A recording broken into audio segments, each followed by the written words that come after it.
اللہ کے بندو ہم حدیثیں تو لے کے بیٹھے ہیں، تم چاند پہ پہنچ گئے ہو۔ یہ تو بات وہی ہوئی نا، ایک آدمی دوسرے کہتا ہے یار تم بڑا بغیرت ہے، اور کہتا کیوں یار، اور تیری ماں بغیرتا بازار چ پھردی پئی سی، بڑا ہی تو بغیرت تیری ماں بازار پھردی پئی سی۔ میں نے کہا تینوں کوئی نے دسیا؟ کہتا میری ماں بازار دی سی، انہیں میں دسیا۔ بشرح لی صدری ویسر لی امری واحلل عقدۃ من لسانی یفقہوا قولی۔ قال النبی صلی اللہ علیہ وسلم الطہور شطر الایمان۔ محترم بھائیو، عزیز بزرگوں اور دوستو، دین اسلام میں طہارت کی بہت زیادہ اہمیت ہے۔ اس کا اندازہ آپ حضرات اس بات سے کر سکتے ہیں کہ اللہ کے نبی علیہ الصلوۃ والسلام پر جو دوسری وحی نازل ہوئی ہے، سورہ مدثر کی جو آیات تھی، تیسری آیات کپڑے صاف رکھنے کے بارے میں تھی۔ یا ایھا المدثر قم فانذر وربک فکبر وثیابک فطہر۔ چوتھی آیت، میں نے تیسری کہہ دیا کہ مدثر کھڑے ہو جائیں۔ تدثیر عربی زبان میں کہتے ہیں خراب گھونسلے کو درست کرنا، صاف ستھرا کرنا۔ یعنی جب آقا علیہ الصلوۃ والسلام مبعوث ہوئے تو دنیا خراب ہو چکی تھی، گندی مندی ہو چکی تھی، تو مدثر کہتے ہیں جو خراب ٹوٹے پھوٹے بکھرے گھونسلے کو ایک اچھی شکل دے دے، کہ دنیا جو گھونسلہ نما ہے تباہ ہو چکی ہے، آپ اس کو صحیح کریں۔ قم فانذر، کھڑے ہو جائیں، لوگوں کی اصلاح کے لیے ان کو ڈرائیں بھی اللہ کے عذاب سے۔ وربک فکبر، نماز پڑھیں، اللہ کی بڑائی بیان کریں۔ بعض شارحین لکھتے ہیں کہ اس سے مراد توحید ہے، اور بعض حضرات کا خیال ہے کہ اس سے مراد نماز ہے، کہ نماز پڑھیں کہ اس کا آغاز ہی اللہ اکبر سے ہوتا ہے۔ اگلی آیت ہے وثیابک فطہر، اس میں طہارت کی دونوں قسمیں آ گئیں۔ عربی زبان میں ثیاب کپڑے اور لباس کو کہا جاتا ہے، اور ایسی عربی زبان میں ثیاب دل کو بھی کہا جاتا ہے۔ طہارت ہوتی ہے دو طرح کی، ایک ہوتی ہے باطنی طہارت، دل کی طہارت، عقیدے کی طہارت، نیت کی طہارت۔ تو لہذا کہا کہ اپنا دل صاف رکھو، باطنی طور پر بھی تمہیں پاک اور صاف ہونا چاہیے۔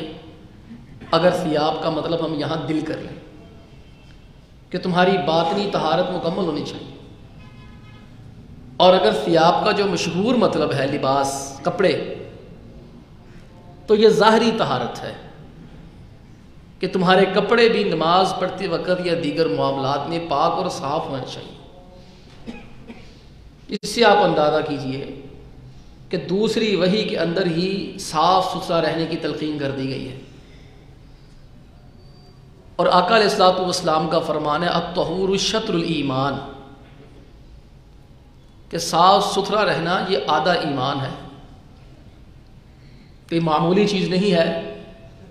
اگر کوئی صاف ستھرا رہتا ہے، ویل ڈریس رہتا ہے، اپنے آپ کو خوشنما دلربا بنا کے رکھتا ہے، تو اس بات کی یہ علامت ہے کہ وہ بندہ اس بندے سے ایمان میں زیادہ اچھا ہے جو ان چیزوں کا اہتمام نہیں کرتا۔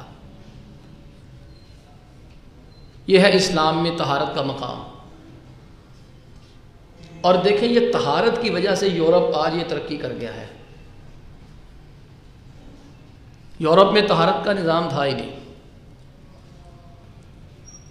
1340 کے ارد گرد 1349 ان ایام میں، ان سالوں میں، آج سے کوئی 700 برس پہلے یورپ میں ایک وبا پھیلی. یورپ کے مورخین لکھتے ہیں کہ اس وبا کے بعد یورپ کے لوگوں کے دلوں میں کچھ خیال آیا کہ ہم بھی اپنا کچھ کریں. اس وبا کی وجہ سے 16 کروڑ یورپ کے لوگ مرے چند سالوں میں. شہر کے شہر تباہ ہو گئے، بستیوں کی بستیاں اجڑ گئیں. آپ کو یاد ہوگا نا کرونا، اللہ سے محفوظ فرمائے. تو کرونا کے دنوں میں ایک لفظ بولا تھا کرنٹین، کرنٹینا کرو. یہ رومی زبان کا لفظ ہے کرنٹین. یہ بھی اسی دور کی اصطلاح ہے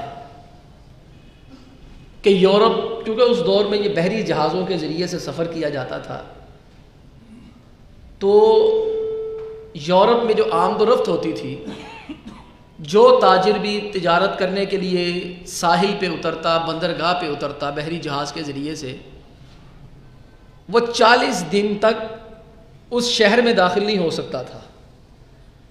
اسے انہوں نے نام دیا تھا کرنٹین، کرنٹینا کراؤ اس کا. یہ اس وقت سے چلا جو آج ہمارے ہاں بھی یہ لفظ بولا گیا کہ جو اس بیماری میں مبتلا ہے، کرونا کی علامات نمایاں ہیں، وہ گھر میں کرنٹینا کر لے. تو 40 دن تک وہ کسی سے ملتا نہیں تھا. اگر وہ 40 دن کے بعد زندہ رہ جاتا تو اس کا مطلب یہ ہوتا تھا یہ بندہ صحیح ہے. اب آپ یورپ کی جہالت دیکھیے، حماقتیں دیکھیے. ان لوگوں نے جب اس کا تجزیہ کیا کہ ہمارے اندر یہ بیماری کیوں پھیلی ہے، وبا کیوں پھیلی ہے، جسے وہ آپ تاریخ میں بلیک ڈیتھ کہا جاتا ہے، اندھی موت. 16 کروڑ بندہ مر جانا کوئی معمولی بات نہیں ہے. جب ان کے پادری، ان کے پڑھے لکھے لوگ آپس میں بیٹھے تو انہوں نے اس کے کچھ حل پیش کیے. ایک کسی نے حل پیش کیا کہ عورت چونکہ منحوس ہوتی ہے، عورت کی وجہ سے یہ بیماری آئی ہے، عورت چڑیل ہے. ان کے عقیدے کے مطابق وہ اس بیماری کا سبب ہے، لہذا اس کو کثیر تعداد میں قتل کیا جائے.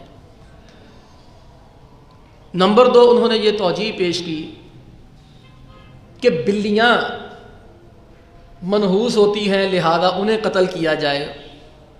کثیر تعداد میں بلیاں بھی قتل کی گئی. اچھا، بلیوں کے قتل کرنے سے نا بیماری اور بڑھ گئی. اس کی وجہ تھی نا، وہ طاعون تھا، اور طاعون کی وجہ چوہا، اور چوہے کو کھانے والی بلی. رہی سہی کسر بلیاں مار کے نکال دی. اور تیسرا، انہوں نے جادوگروں کو منحوس قرار دیا کہ ان کی وجہ سے یہ بیماری پھیلتی، ان کو مار دو. 16 کروڑ کا ایک عدد ہے جو تاریخ میں آتا ہے. اتنے لوگ چند سالوں میں مر گئے تو وہ لوگ بیٹھے، تو انہوں نے جب سمجھداری سے سوچا، عقل و شعور سے سوچا، تو اس نتیجے پر پہنچے کہ ہمارے اندر یہ وبا گندگی اور غلاظت کی وجہ سے پھیلی ہے.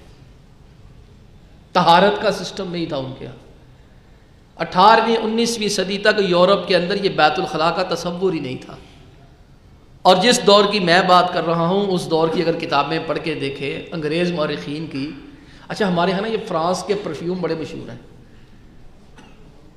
فرانس کے، پیرس کے، اور بڑے تیز سینٹ مشہور ہیں. اچھا، اس کی بنیادی وجہ کیا ہے بنانے کی؟ اب بھی دنیا میں جو سب سے بڑی یہ جو عطر کی اور یہ پرفیومز کی فیکٹری ہے، یہ یورپ میں، فرانس میں ہی ہے، پیرس میں ہی ہے. 21 دنیا میں صرف خوشبوئیں ہیں، 22ویں کوئی نہیں ہے. 22ویں ہے، لیکن 22ویں کو سائنسدان آج تک بنا نہیں سکے. وہ خوشبو جو بارش کے بعد مٹی سے بڑی خوبصورت نکلتی ہے نا، سائنسدان اس کو نہیں آج تک کیپچر کر سکے کہ یہ کیسے بنتی ہے.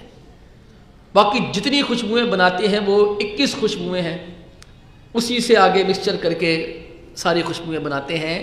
وہ یونیورسٹی بھی فرانس، پیرس میں ہی ہے. اچھا، پیرس میں یہ 2 چیزیں بڑی مشہور ہے، ایفل ٹاور اور دوسرا یہ پرفیومز.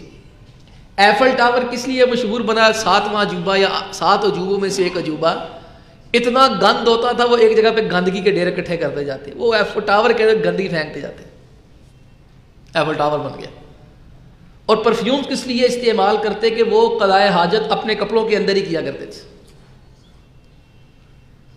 جو چھوٹی قضائے حاجت ہے، بڑی قضائے حاجت ہے، تو وہ اسی کے اندر کیا کرتے، چونکہ بدبو بھی آتی تھی۔ اللہ معاف فرمائے، آج کل جو معاف کیجئے گا مجھے، جو پڑھے لکھے بندے ہم نے زیادہ دیکھے ان سے بدبو بڑی آتی ہے، کیونکہ ان کے ہاں طہارت کا سسٹم نہیں ہے۔ انہوں نے وہ پتہ نہیں کیا اتنے سے ڈبے سے بنائے ہوتے ہیں، وہیں کھڑے ہو کے جو ہے وہ پیشاب وغیرہ کیا، ٹیشو پکڑا، صاف کیا، نکل گئے، نہ ہاتھ دھوئے۔ یورپ کے اندر یہ بیماریاں تھیں۔ روس کی ملکہ کیتھرائن کو اولیاء اللہ میں شمار کیا جاتا ہے۔ اس کا خاصہ کیا ہے؟ اس نے 40 سال تک ہاتھ نہیں دھویا۔ اور ہمارے ہاں جو ننگے گھومتے ہیں، گندے گھومتے ہیں، لٹے بکھیری ہوتی ہیں، 3 4 سال تک جسم کے کسی حصے کے بال نہیں کاٹتا، ناخن نہیں کاٹتا، کدے اپن کی سرکار یہ اللہ نہ لین لگی ہوئی، یہ رب نہ ملیاں، کوڑ کوڑ پیتی ہے، رب نہ گلنا کی تھی۔ آپ دیکھیں کہ وہ اندر ہی اندر غلاظت کرتے، اور اس غلاظت کو صاف نہیں کرتے تھے۔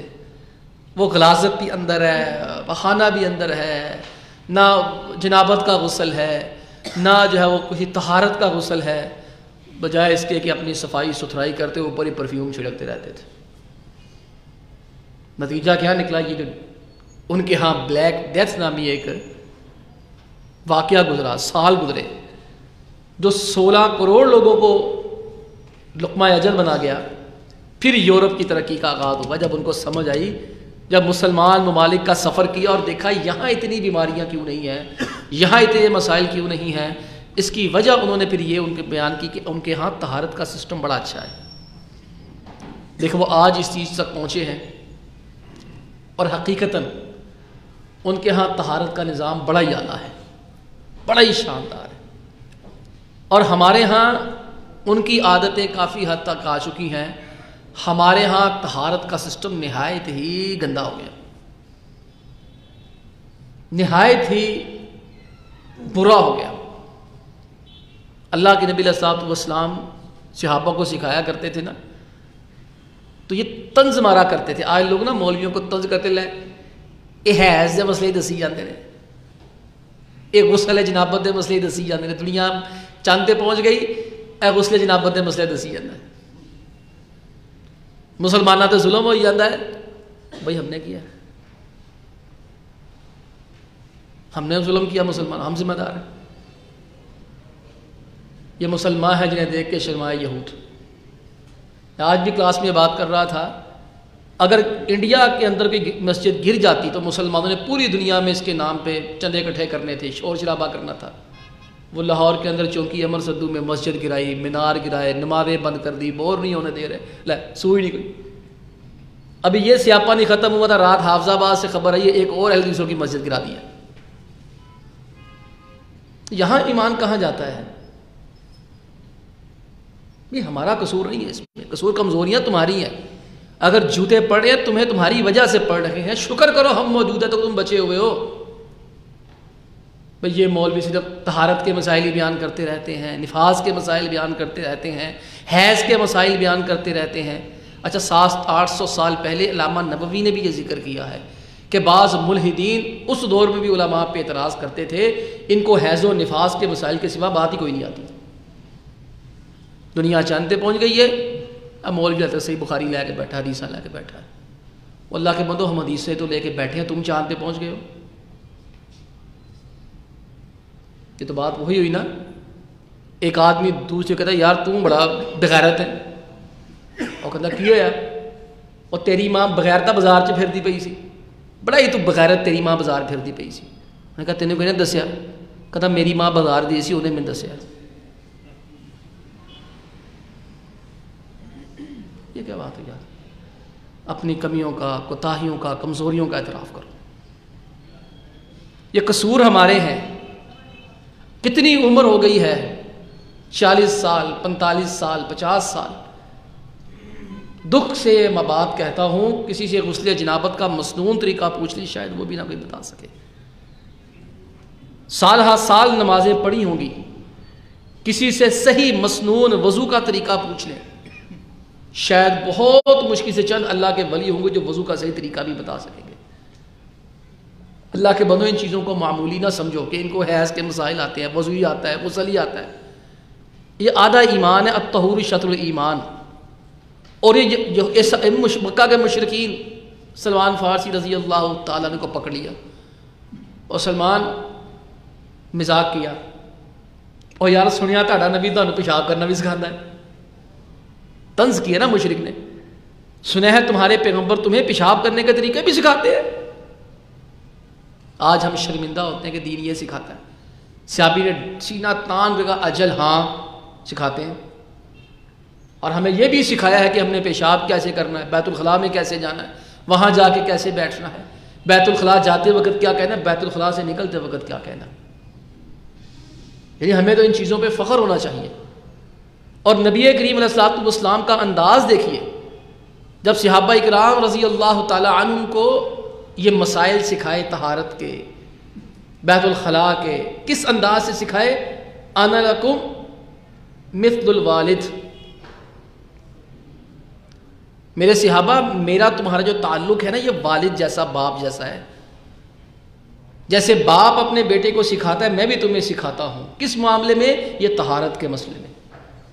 عزیزوں میری بات یاد رکھنا، اگر 4-5 سال کا بچہ ہو گیا ہے نا، اگر اب بھی وہ گندا رہتا ہے، بستر پہ پیشاب کرتا ہے، اپنی طہارت خود نہیں کر سکتا، ماں باپ کو اس کے ایمان کی، اس کے اسلام کی فکر کر لینی چاہیے، اور اس سے پہلے اس ماں کی، اس باپ کی فکر کر لینی چاہیے جنہوں نے آج تک بچے کو یہ چیزیں نہیں سکھائی ہیں۔ اللہ کے نبی علیہ الصلوۃ والسلام نے قرآن پاک کی آیت ہے، وہ انہوں نے بنائی مسجد مسلمانوں کو پریشان کرنے کے لیے، ارصادا لمن حارب اللہ ورسولہ۔ منافقین نے کہا یار وہ کوئی مسجد اپنی بناتے ہیں، اڈا ڈیرا مل جائے کوئی، مسجد کی آڑ میں بیٹھ کے نا مسلمانوں کے خلاف سازشیں کیا کریں گے، کوئی اڈا بناتے ہیں۔ آقا علیہ الصلوۃ والسلام تو وہ جا رہے تھے، کہا جی 2 رکعت پڑھ دیں، آ کر سرکاری مہر لگ جائے گی، افتتاح فرما دیں۔ اللہ کے نبی علیہ الصلوۃ والسلام فرمایا ابھی تو ہمیں جلدی ہے، واپسی پہ آ کے نہ کچھ دیکھتے ہیں۔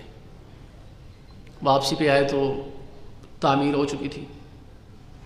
آپ نے صحابہ کو فرمایا جاؤ جا کے اس مسجد کو نہ گرا دو،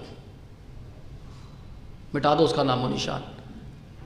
نیت ٹھیک نہیں ہے، مقصد ٹھیک نہیں ہے، یہ اللہ کی رضا کے لیے نہیں، مسلمانوں کو تکلیف پہنچانے کے لیے اپنا ڈیرا اور اڈا بنایا ہے، مقابلہ بازی کرنے کے لیے۔ گراؤ اس کو۔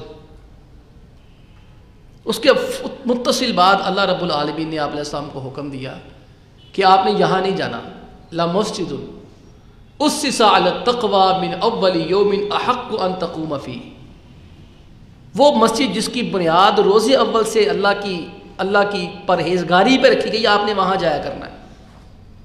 وہ کون سی مسجد تھی؟ مسجد قباء۔ آپ علیہ السلام ہر ہفتے وہاں جاتے، کبھی پیدل کبھی سوار، وہاں جا کے رکعت ادا فرماتے، نفل پڑھتے، جو بھی پڑھتے۔ اللہ کے پیغمبر علیہ السلام حکم کہ وہاں جاؤ، کیوں؟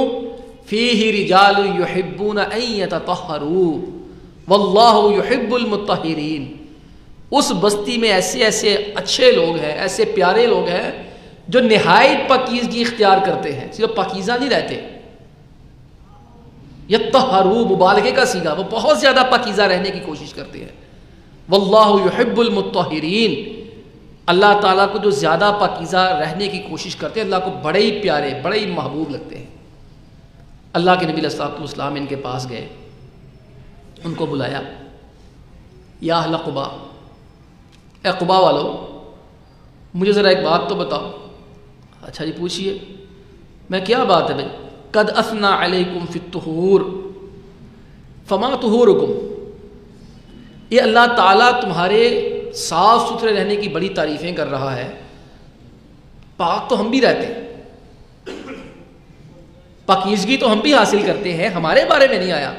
مہاجرین کا لفظ استعمال نہیں ہوا، بنو سلمہ کا لفظ استعمال نہیں ہوا، خیبر میں صحابہ کا لفظ استعمال نہیں ہوا، جس جگہ پہ مدینہ پہ میں رہتا ہوں وہاں کا لفظ استعمال نہیں ہوا. اللہ نے خصوصاً تمہارے بارے میں کیا کہا ہے, تمہاری خصوصاً تعریف ہوئی ہے, فما طہورکم, تمہارا پاکیزگی حاصل کرنے کا طریقہ کیا ہے. اب آپ ان کی بات سنیے اور غور کریں کہ ہم لوگ کیا کر رہے ہیں. صحابہ اکرام نے فرمایا نتوضأ للصلاۃ ونغتسل من الجنابہ ونستنجی بالماء. 3 کام بتائے, تینوں کا تعلق طہارت کے ساتھ ہے. نتوضأ للصلاۃ, ہم نماز کے لیے وضو کرتے ہیں. ونغتسل من الجنابہ, جنابت کا غسل کرتے ہیں. ونستنجی بالماء, استنجا پانی کے ساتھ کرتے ہیں, طہارت پانی سے کرتے ہیں. اب غور طلب بات یہ, تینوں کام تو اللہ کے نبی علیہ السلام نہیں کرتے تھے, صحابہ نہیں کرتے تھے. ہر بندہ ہی نماز کے لیے وضو کرتا ہے, وضو کے بغیر تو نماز نہیں ہوتی, اور غسل تو واجب ہو جاتا ہے. چلے تیسری بات میں 2 چیزیں ہیں, اس کو ہم ڈسکس کر لیتے ہیں. ان کی طہارت یہ نہیں تھی کہ وہ وضو کرتے تھے, ان کی طہارت یہ نہیں تھی کہ وہ جنابت کا غسل کرتے تھے. ان کی جو اعلیٰ طہارت تھی نتوضأ للصلاۃ, یعنی کہ ہم ہر نماز کے لیے نیا وضو کرتے, خواہ ہمارا وضو ہو یا نہ ہو. وضو در وضو, پاکیزگی ہے, مزید پاکیزگی حاصل کیا کرتے, ہر نماز کے لیے وضو کرتے ہیں. ونغتسل من الجنابہ, اس کا مطلب یہ نہیں کہ ہم جنابت کا غسل کرتے ہیں, جنابت کا غسل تو سارے کرتے ہیں. اس میں مزید طہارت یہ ہے کہ ادھر غسل واجب ہوا اسی وقت غسل کر لیا. کیوں؟ جب انسان پہ غسل واجب ہوتا ہے, جب انسان کا مادہ منویہ کا اخراج ہوتا ہے, اس کے بعد وہ قطرات کپڑوں پہ بھی لگ جاتے ہیں, وہ جسمانی رانوں پہ بھی لگ جاتے ہیں, وہ ہاتھوں پہ بھی لگ جاتے ہیں, وہ انگلیوں پہ بھی لگ جاتے ہیں. بس اوقات مختلف کنڈیشن میں آدمی ہوتا ہے, اور جائز ہے وہ سارا کچھ, جس کی وجہ سے غسل جنابت واجب ہوا ہے. ایک تو اس کا گناہ کوئی نہیں ہے, ایک تو لاشعوری طور پر نیند میں ہو گیا. دوسرا, اگر اپنے مرد و زن نے آپس میں شرعی ملاقات کی ہے تو اس میں کیا قباحت ہے, اس کا تو ثواب ہے. لیکن بھائیو, اس دوران بھی آخر مادہ منویہ کے جو قطرات ہوتے ہیں, آخر وہ انسان کو کہیں نہ کہیں تو لگتے ہی ہیں نا. عام طور پر لوگ کیا کرتے ہیں, اپنا عضو مخصوص دھوتے ہیں, کہتے چلو یار صبح نہ لگے, 5 گھنٹے بعد نہ آ رہا ہے, 6 گھنٹے بعد, چلو نمازی تو پھر نماز سے پہلے نہا لیتا ہے, جو نمازی نہیں ہوتا سطحی خیر, جو دل کی تھا نہ لیا. یہ ہے ان کا یہ مقصد کہ ہم نغتسل من الجنابہ, جسی وقت جنبی ہوتے ہیں, غسل واجب ہوتا ہے, ہم اسی وقت فوری طور پر غسل کرتے ہیں. اور آخری بات بڑی قابل غور ہے, نستنجی بالماء, ہم صفائی ستھرائی جب کرتے ہیں نا, قضاء حاجت, بڑا چھوٹا پیشاب کرتے ہیں, ہم کیا کرتے ہیں, ہم پانی سے صفائی کرتے ہیں. اور یہ بات یاد رکھیں, جو طہارت کی جاتی ہے نا, اس کی 3 قسمیں ہیں. ایک ہے جائز گزارا, ایک ہے بہتر, تیسرا ہے بہترین. یہاں تذکرہ بہترین کا ہے, اعلیٰ ترین کا ہے. سب سے کم درجہ کیا ہے, صرف پتھر اور ڈیلے استعمال کرنا, وہ بھی صاف ستھرے چاہیے. اور دوسرا درجہ, اس کے بعد اس کا درجہ آتا ہے صرف پانی استعمال کرنا. اور پھر تیسرا درجہ کیا ہے, پہلے پتھر ڈھیلے استعمال کرنا پاکیزہ, اس کے بعد پانی استعمال کرنا. وہ یہ کام کیوں کرتے تھے, پوچھا گیا تم نے کہاں سے سیکھا, لگا جیراننا الیہود, ہمارے پڑوس میں یہودی رہتے ہیں, ہم نے انہیں دیکھا ہے وہ قضاء حاجت کے بعد ہمیشہ پانی ہی استعمال کرتے ہیں, ڈیلے استعمال کرتے ہی نہیں ہیں. اب آج کل کے دور میں تھوڑی سی ترتیب چینج ہو گئی ہے. ہمارے ہاں بعض لوگ بڑی کمی کوتاہی کا شکار ہیں, وہ ٹیشو پیپر استعمال کرتے ہیں. جو کافی دفعہ جہاز میں سفر کرنے کا اتفاق ہوا الحمدللہ, تو جو بھی مجھ سے پوچھنے آتا ہے میں کہا کرتا ہوں, جہاز میں سوار ہونا ہے نا, قضاء حاجت کی ضرورت نہیں تمہیں ہونی چاہیے. دنیا میں سب سے گندا سسٹم طہارت کا وہ جہاز کے اندر ہے. اور یہ جو ہمارا جو اپر کلاس طبقہ ہے, ہائی لیول کا طبقہ ہے نا, یہ صرف ٹیشو پیپر کے ساتھ ہی اپنے جو ہے وہ گزارے کر لیتا ہے. گھروں میں ماؤں بہنوں کو بھی سمجھائیں, وائفس بچوں کو استعمال کرائے جاتے ہیں, ایک حد ہوتی ہے چیز کی, پیمپرز لگوائے جاتے ہیں, ہر چیز کی ایک حد ہوتی ہے, لمٹ ہوتی ہے. اس کے بعد وہ چیز بے اثر ہو جاتی ہے, اور بے اثر ہونے کے بعد اگلا مسئلہ کیا ہے, وہ چیز بیماریوں کا اڈا بن جاتی ہے, اماجگاہ بن جاتی ہے. ہمارا مزاج بھی بدل گیا, قبروں کے اندر ہی پیمپر پڑے ہوئے ہیں, وہ بدبو پھیلا رہے ہیں. قضاء حاجت آپ ہمارے عوامی پبلک بیت الخلاء دیکھ لیں, کیا حالت ہوتی ہے. یہ جو اڈوں پہ ہوتے ہیں، ٹرانسپورٹ وغیرہ علاقوں میں یا اس طرح کی جگہوں پہ ہوتے ہیں، کیا ہم نے حالت بنائی ہے۔ اس کے بعد ہمارے گھروں کا حال دیکھ لیں، چاہے سارے گھروں میں جا کے بیت الخلاء دیکھیں۔ اللہ کے بندو، یہ اہمیت ہے، یہ بات یاد رکھیں، صرف ٹیشو پیپر سے گزارا نہیں ہونا۔ ہاں ایک یہ چیز ہے جو گزارا ہو سکتا ہے موجودہ دور میں، ہاں سردی ہے، آپ پہلے پانی استعمال کریں اچھے طریقے سے، اور مشکل ہے جو مرضی ہے کریں، اس کے بعد صفائی ستھرائی کے لیے اپنے جسم کو خشک کرنے کے لیے، باڈی کے وہ پارٹس خشک کرنے کے لیے آپ ٹیشو پیپر وغیرہ استعمال کر لیں، کوئی مسئلہ نہیں ہے۔ لیکن اگر آپ کو میں مشورہ دوں، عمل کر کے دیکھیں۔ بعض احباب کو کہا، انہوں نے بعد میں بتایا کہ آپ کی بات کافی حد تک ٹھیک نکلی ہے کہ حضرات نے بیت الخلاء کیا، سردیوں میں پانی استعمال کرنے سے گریز کیا۔ ہم نے کہا ٹیشو پیپر استعمال کر کے دیکھیں، تو جب ٹیشو پیپر استعمال کیا تو گندگی ساتھ ٹیشو پیپر لگی ہوئی نظر آئی ہے۔ کہتے ہیں وہ ٹیشو پیپر پہ گندگی لگنے کی وجہ کیا تھی؟ وجہ یہی تھی کہ اچھے طریقے سے وہاں پر طہارت نہیں کی گئی، تو ٹیشو پیپر کے ساتھ وہ غلیظ ذرات آ گئے۔ اور آخری بات، ایک اور بات یاد آئی ہے، اس وقت جو سیوریج سسٹم بڑا اچھا بتایا جاتا ہے، یہ لندن کا بڑا بتایا جاتا ہے، وہاں پر بھی یہ تاریخ دور رہا ہے۔ تو وہاں پر ایک دفعہ ٹٹر ابل گئے تھے، ہزارہا لوگ مرے تھے۔ تو پھر اسی وقت جو وہاں کے لوگ تھے سر جوڑ کے بیٹھے، انہوں نے پھر دیکھا کہ جو پائپ ڈالے گئے تھے سیوریج کے لیے وہ ٹھیک نہیں تھے، جس کی وجہ سے بیماریاں اور اموات ہو رہی تھی۔ آج تھوڑا سا غور کریں، ان لوگوں نے اتنے بڑے پائپ ڈالے۔ اب یورپ کے اندر جو بھی یہ سیوریج کا سسٹم ہوتا ہے، پائپ ڈالے جاتے ہیں، وہ 100 سال کی پیش بندی کرتے ہیں کہ 100 سال کے بعد اتنی آبادی ہو جائے گی، اتنے افراد میں اضافہ ہوگا، اس حساب سے پائپ ڈالتے ہیں تاکہ 100 سال تک پریشانی نہ ہو۔ اور ہمارے ہاں اگر 20 انچ کا پائپ منظور ہوتا ہے تو 10 انچ کا ڈالا جاتا ہے۔ آپ دیکھتے ہیں آئے دن گٹر کھلے رہتے ہیں، آئے دن یہ مصیبتیں کھڑی رہتی ہیں، اور ہماری بے حسی کا مجموعی طور پر آپ عالم دیکھیے، ہم اسی گٹر کی غلاظت اور گندگی پہ اینٹیں رکھ کر جو ہے وہ جا رہے ہوتے ہیں۔ کسی ایک کے دل میں بھی خیال پیدا نہیں ہوتا کہ میں کسی چوڑے کو، صفائی کرنے والے کو 100-200 دے کے بلاؤں، محکمے محلے میں، گلی کے اندر یہ اویئرنیس دوں، یہ فکر پیدا کروں کہ یار اس کو صاف ہی کر دوں، اس کو صاف ہی کر دیں، بالکل کوئی بندہ رکھ لیتے ہیں۔ ان چیزوں پہ توجہ کریں۔ آج ہم اسی پہ اکتفا کرتے ہیں۔ بات اور بھی یاد آ رہی ہے تو میرا خیال وقت ہمارا ختم ہو چکا ہے، اس لیے ہم اسی پہ اکتفا کرتے ہیں۔ وآخر دعوانا ان الحمد للہ رب العالمین۔